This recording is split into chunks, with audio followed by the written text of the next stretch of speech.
안녕하세요. MI 소셜 컴퍼니라는 사회혁신 컨설팅 임팩트 투자를 하고 있는 기업의 대표 김정태입니다.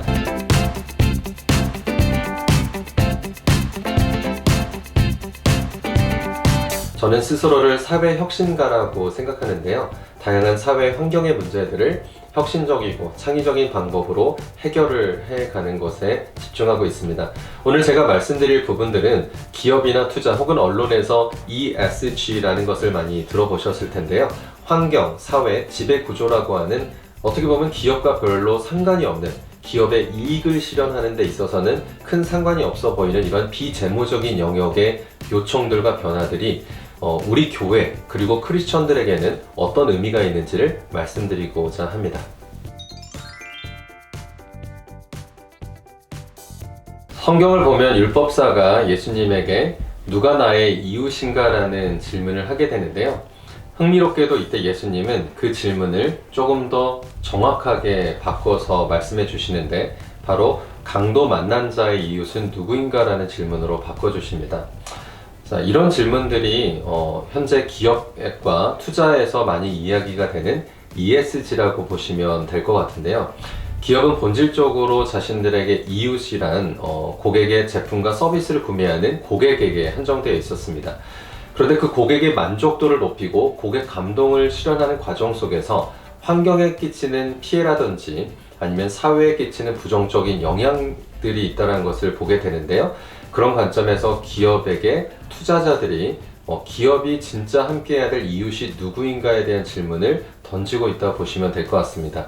그래서 기업에게는 기존의 고객이나 주주와 같은 투자자만이 중요한 게 아니라 기업이 영속하기 위해서, 기업이 비즈니스를 계속하기 위해서 핵심적으로 중요한 이해관계자가 누구인지를 살펴보고 그런 이해관계자와 관계 속에서 유익함들을 만들도록 요청을 받고 있는데 바로 이런 부분들이 ESG라고 보시면 되겠고요.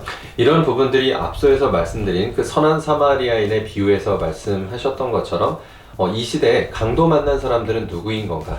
어떤 사회적인 아픔이나 경제적인 불평등이나 혹은 기후변화와 같은 여러 가지 구조적인 어려움 속에서 고통받고 있고 또 지역에서 일자리가 없어서 힘들어하고 있는 이런 사람들의 이웃은 누구인가를 마치 기업에게 질문을 던지는 것처럼 오늘날 우리 교회와 또 크리스천들에게도 우리의 이웃이 누구인지에 대한 질문이 아니라 그렇게 고통받는 사람들에게 과연 우리는 이웃이라고 보여지고 있는지에 대한 질문을 던진다고 생각합니다.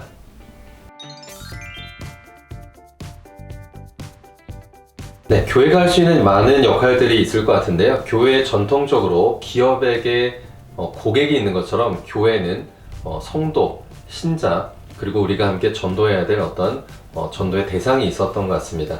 그런 이유 때문에 교회에는 전도위원회가 있었고 또 교회에는 선교위원회가 있었죠.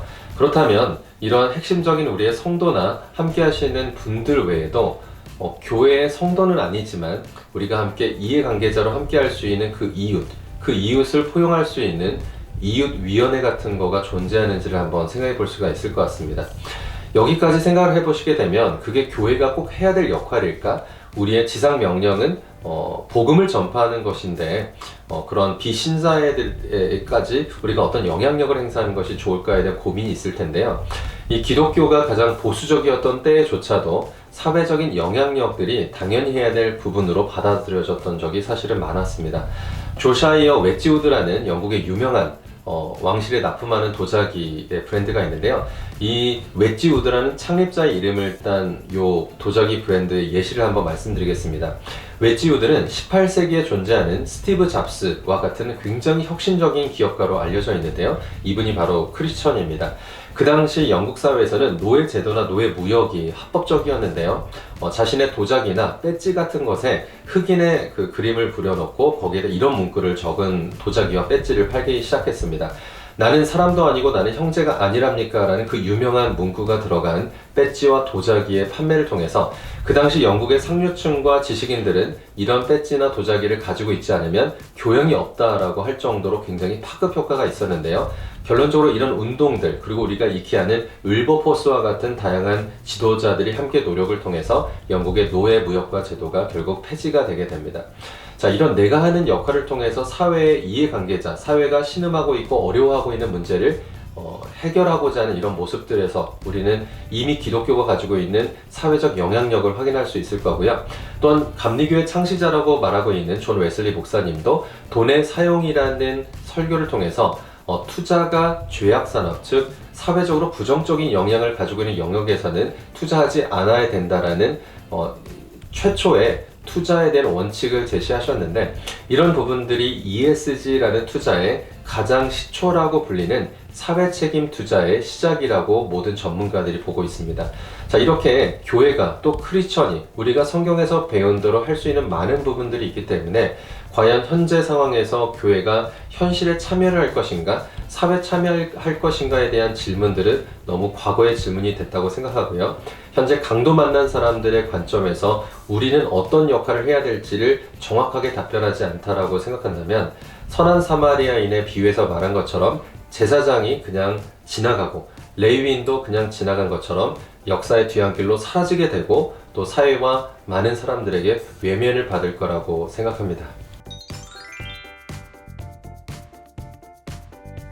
율법사가 물어본 내 이웃은 누구입니까? 라는 질문은 저희들에게 굉장히 추상적이기 때문에 우리가 어떤 행동을 해야 될지를 제대로 가르쳐 주지 못하고 있습니다. 따라서 예수님이 그 질문을 바꿔주신 것처럼 강도 만난 자의 관점에서 강도 만난 자의 이웃은 누구인가 라는 것을 우리가 생각해 보면 도움이 될 텐데요. 그렇다면 크리스천과 교회에게 저는 이런 질문들로 바꿔볼 수가 있을 것 같습니다. 사회 양극화로 고통을 받고 있는 사람의 이웃은 누구인가? 경제 불평등으로 힘든 상황에 있는 분들의 이웃은 누구일까? 그리고 환경 파괴, 기후 위기라는 것을 통해서 여러 가지 어려움을 겪고 있는 분들에게 이웃은 누구인가? 그리고 그 질문 가운데 크리스천과 교회는 과연 이웃으로 간주될 수 있는지에 대한 부분을 우리가 잊지 않았으면 좋을 것 같고요. 이런 부분들을 하기 위해서 굉장히 많은 크리스천들과 교회들이 사실 노력을 해가고 있습니다. 최근에는 윤리적 투자라는 투자 조합을 크리스천 리더들이 함께 만들어서 재무적인 이익만의 극대화가 아니라 투자를 통해서 윤리적인 성과를 낼 수 있는 곳들을 발견하고 투자를 하고 있는데요.